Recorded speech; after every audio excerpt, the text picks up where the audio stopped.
Ranking the conferences in college football right here at the Voice of College Football, and those rankings are close. Close, close, close. Nobody is separating either on the top end or the bottom end. Pac-12, that's good news for you.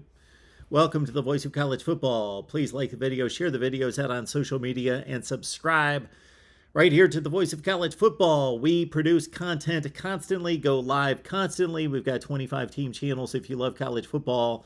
Best discussion, debate, and analysis. You'll find it here based on the tremendous contribution that we have and engagement from our viewers. All right, let's get to the Pac-12. First and foremost, Pac-12, exciting finish with Oregon State knocking off Fresno State. Also a huge win and showing by Wazoo over Wisconsin. Great news for the Pac-12. The Pac-12 is not inept, is not pathetic, but it's still probably the worst conference in college football.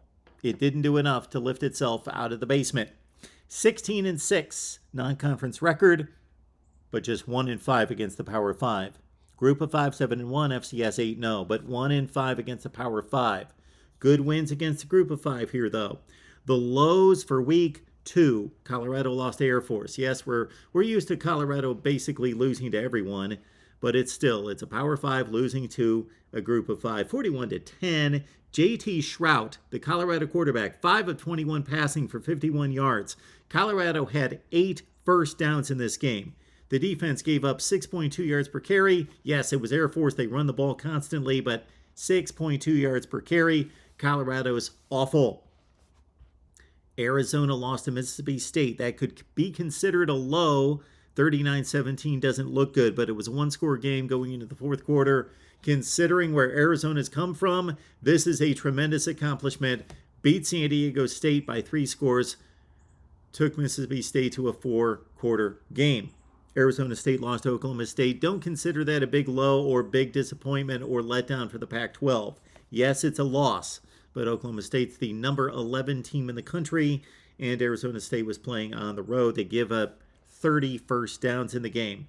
The highs for the Pac-12 are huge. 2 big highs in this one. Oregon State took a gamble late in the ball game.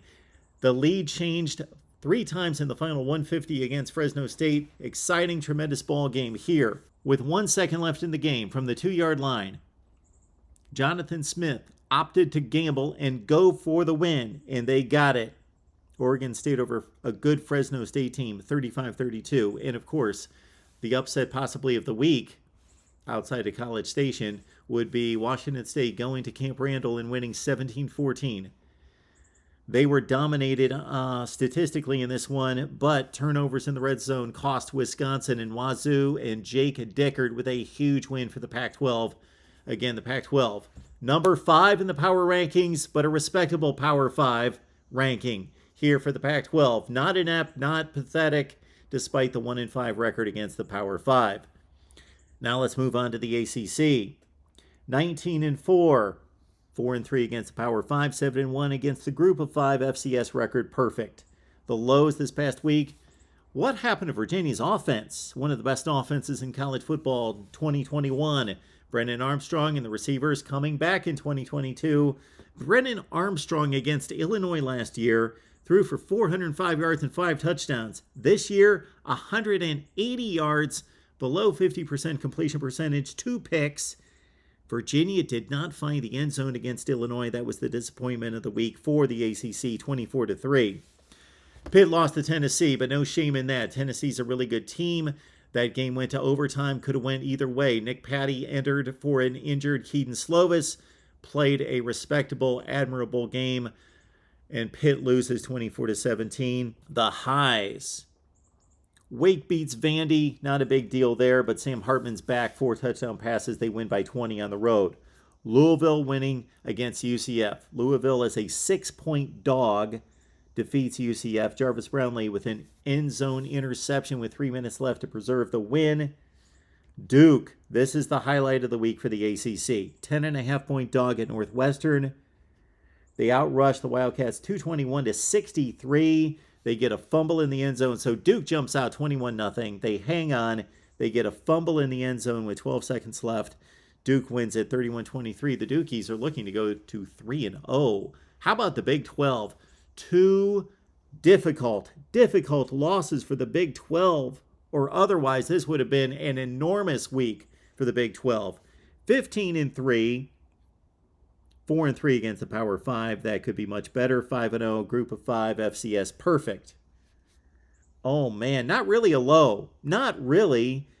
Baylor, no shame in losing to BYU on the road. Overtime game. And we saw Bama, Texas. Texas outplayed Bama, the number 1, 2, or 3 team in the country. Texas, man, this could be a new Texas era under Sark if they continue to play like that. Really no lows for the Big 12, but man, what was excruciating was the highs could have been enormous. Texas, that's a high despite the loss. Then look at all these positive results from the Big 12.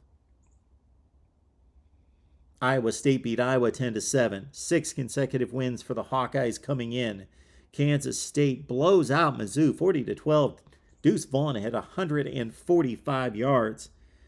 We mentioned Oklahoma State holding serve against Arizona State. How about Texas Tech beating Houston, coming from behind, winning in double overtime, storming the field? Texas Tech with a big win for a second consecutive year over a good Houston team. So the Big 12, do we put them in second place? Possibly. We'll review the rankings here in just a minute.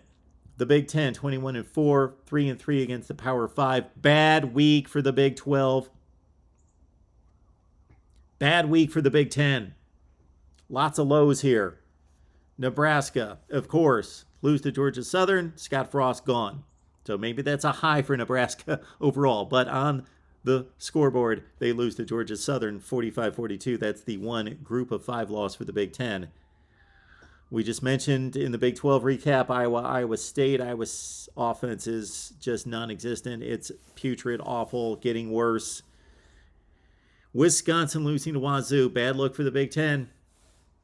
Wisconsin's supposed to be a top-tier team. They dominated statistically, should have won the game. They blew it against Wazoo 17-14. 17-point favorite in that game.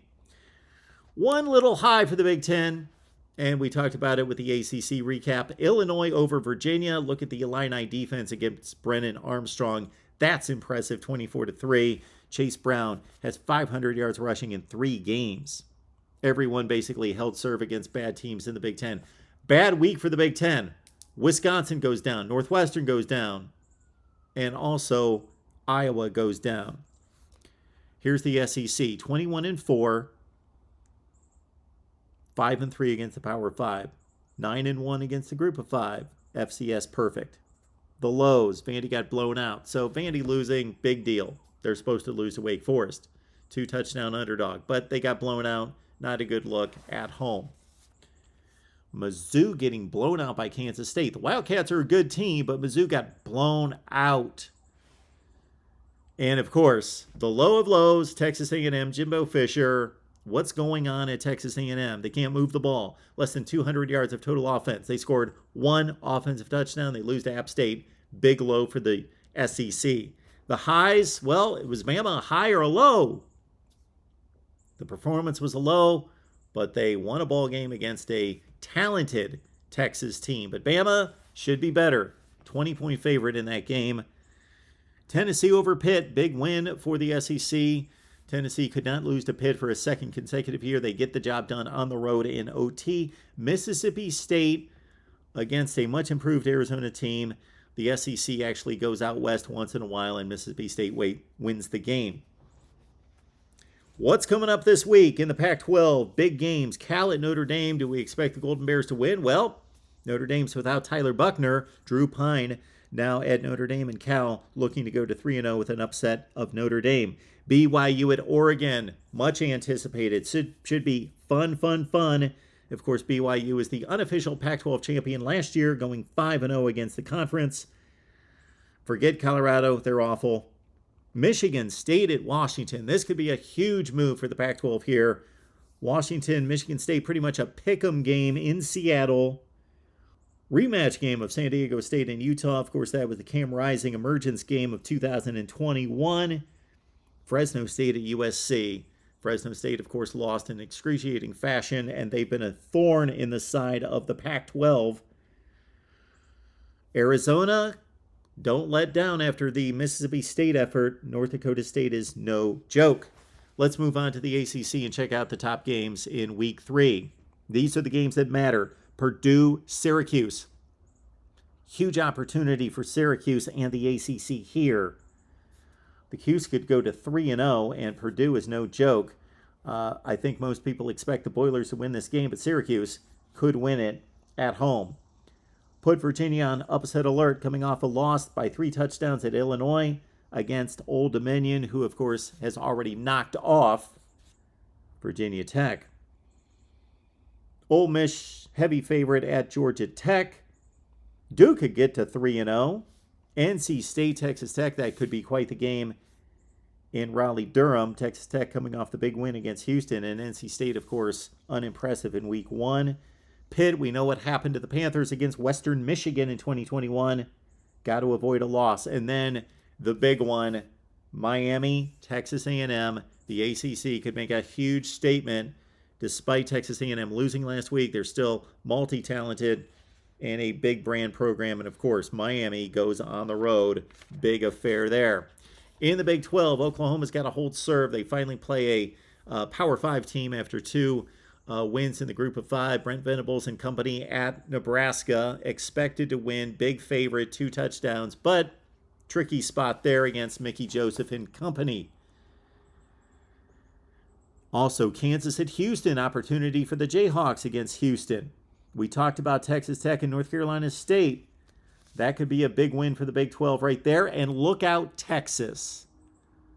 Texas San Antonio is a decent team. They took Houston to the wire. They just beat Army by a field goal. And Texas, don't be let down after Bama. Don't let Bama beat you twice. Now on to the Big Ten. And we just mentioned that the Big Ten, bad week in week 3. Sure, the record didn't look bad, but they lost all the key games. Here we go for week 3. Oklahoma at Nebraska.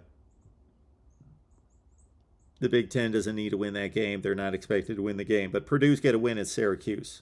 Rutgers has an opportunity to get to 3-0, taking on Temple. There's the big one. Penn State at Auburn. The only regular season matchup between the SEC and the Big Ten. Penn State won last year. Huge game. Michigan State at Washington. That's a big game for the Big Ten as well. The Big Ten's got to start winning games if it wants to boast being the second best conference in college football, let alone the best. That still is the SEC. Youngstown at Kentucky off the top. We mentioned Penn State and Auburn. Ole Miss going to Georgia Tech to take on the ACC. And then the huge one, Texas A&M trying to hold serve and bounce back and beat a Miami team that will be sky high for that one. The SEC is the best conference based on every measurable out there. Every way possible, and they're backing it up on the field, although the results have not been overwhelming. The Big Ten is the second best conference, but you know what? The Big 12 is playing like the second best conference. So put the Big 12 at number 2, and the Big Ten with a slight edge over the ACC, but not by much. The Big Ten is basically not lost embarrassing games, group of 5 kind of games, while the ACC has had those kind of showings with Virginia Tech, with North Carolina State, getting lucky against East Carolina. Then we're going to go with the Pac-12 still with 6 losses. The Pac-12 is the worst conference. It's not even debatable, but playing much better. It's been a good season for the Pac-12. Hanging in there, and they've got more opportunities here in week 3. Our conference standings, would love to hear from you down in the comment section below. Right here at the Voice of College Football. We will see you soon.